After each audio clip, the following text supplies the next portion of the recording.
Good morning. আজ হলো Friday, আর ছোট্ট এই মিনি ব্লগটাতে তোমাদের সকলকে ওয়েলকাম। সকালবেলা উঠেই সবার প্রথম কাজ যেটা আমি করি সেটা হচ্ছে গাছে জল দেওয়া। আজও তাই করলাম। গাছে জল দিলে মনটা বেশ ভালো লাগে। তারপর দুটো ছোট ছোট কাটিং নিয়ে আমার কাচের গ্লাসটাতে রেখে দিলাম যাতে প্রপাগেশন হয়। তারপরে ঠিক করলাম শ্যাম্পু করব, তাই লাগিয়ে ফেললাম তেল সুন্দর করে। আর এটা ছিল হচ্ছে এক্সট্রা ভার্জিন কোকোনাট অয়েল, যেটা আমি সবসময় ইউজ করে থাকি। আজ 2 সপ্তাহ হয়ে গেছে চুলটা কেটে ফেলেছি।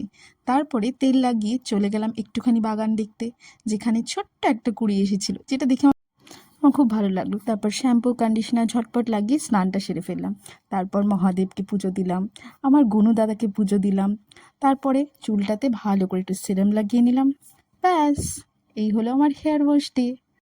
2 সপ্তাহ হয়ে গেছে চুলটা কেটে ফেলেছি, তাই ঠিক করেছি খুব ভালো করে যত্ন নেব, যাতে আরও হেলদি হেয়ার হয়।